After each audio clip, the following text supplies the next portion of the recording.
Olá, seja bem-vindo ao meu canal, aqui quem fala é o Eduardo. E hoje, na minha leitura da Bíblia Peshitta, farei a leitura das introduções aos livros de Esdras e Neemias, aqui nesta Bíblia, que tem aqui como introdução no livro de Esdras uma leitura em aramaico, que eu vou tentar soletrar aqui, que diz Ketabá de Ezra, que se traduz como o livro de Esdras, no hebraico Ezra, cujo nome significa Deus é ajuda. Escrito pelo sacerdote e escriba Esdras entre o ano 430 e 400 a.C. Os eventos narrados por Esdras acontecem na época do Império Persa, pouco depois que Ciro conquistara a Babilônia, e se promoveu o retorno desde o exílio a Jerusalém para a reconstrução do templo, o qual se consumou em 515 a.C., a petição dos profetas Zacarias e Ageu. O rei da Pérsia era Ciro II, o Grande. Também menciona os reis Nabucodonosor, Artaxerxes e Dario.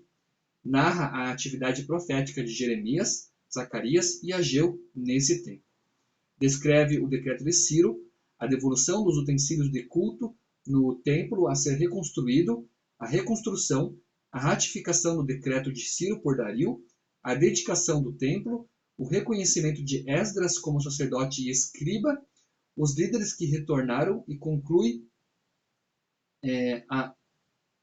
com a maneira em que enfrentaram o problema dos matrimônios mistos. E também aqui separei para ler a introdução ao livro de Neemias, que do aramaico é Ketava de Nehemiah, que significa livro de Neemias. Do hebraico Nehemiah, cujo nome se traduz como Yah tem consolado. Neemias era o copeiro de Artaxerxes, rei da Pérsia, de modo que sua data de redação se situa na segunda metade do século V a.C.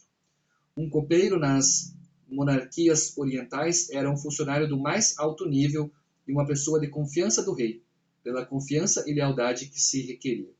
Sua autoria se atribui a Neemias, embora alguns eruditos afirmem que tenha sido o escriba Esdras, devido a que Esdras e Neemias formavam um só livro no Antigo Testamento hebraico.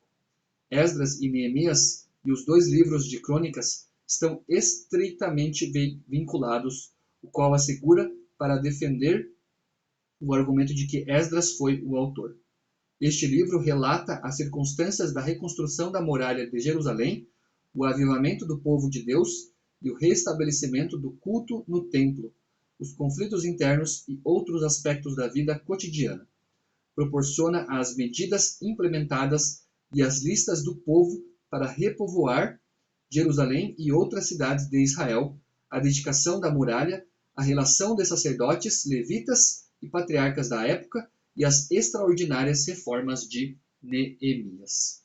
Essa daqui então foi a leitura das introduções aos livros de Esdras e o livro de Neemias, aqui na Bíblia Peshitta. Agradeço por você estar me acompanhando, fique com Deus e até no próximo vídeo.